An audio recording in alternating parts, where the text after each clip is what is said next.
আমাদের নেক্সট অঙ্কে কি বলেছে, 8 সেমি দৈর্ঘ্যের ব্যাসার্ধের একটি নিরেট লোহার গোলক গলিয়ে 1 সেমি দৈর্ঘ্যের ব্যাসার্ধের কটি নিরেট গুলি তৈরি করা যাবে। তাহলে সেম কনসেপ্ট, এখানে একটা বড় গোলক রয়েছে, বড় গোলকের ব্যাসার্ধ কত দেওয়া আছে, বড় গোলকের ব্যাসার্ধ দেওয়া আছে 8, তার মানে এইটা গলিয়ে ছোট গোলক তৈরি করা হবে, তাহলে এর ব্যাসার্ধ কত দেওয়া আছে 1, তাহলে এরকম কত গোলক তৈরি করা যাবে, ধরি x। তাহলে এবার লিখতে থাকো, এটা জাস্ট ফর তোমাদের বোঝানোর জন্য একটা ছবি। এবার লেখো যে বড় গোলকের ব্যাসার্ধ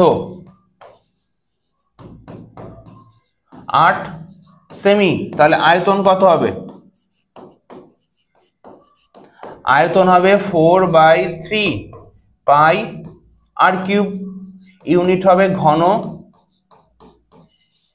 সেমি হবে হচ্ছে 4/3 পাই আর কিউবের মান হচ্ছে যে কিউব, ঘন সেমি।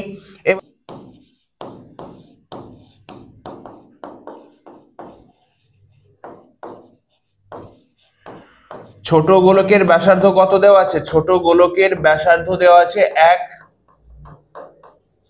সেমি, তাহলে এখানে লেখো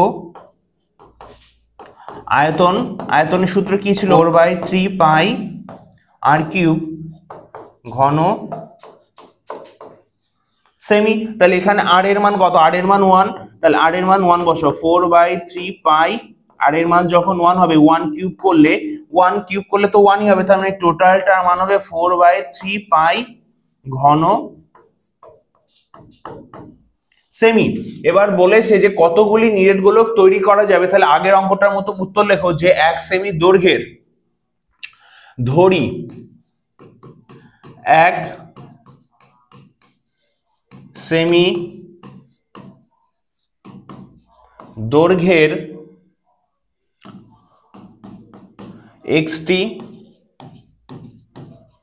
গুলি তৈরি করা যাবে। তাহলে এখানে লেখো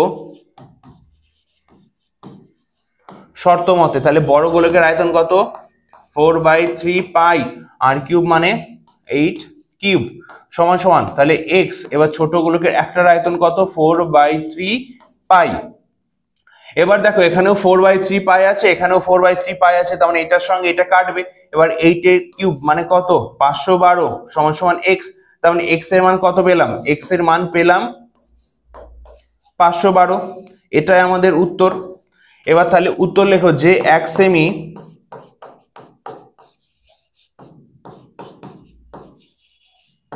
দৈর্ঘ্য 512টি গুলি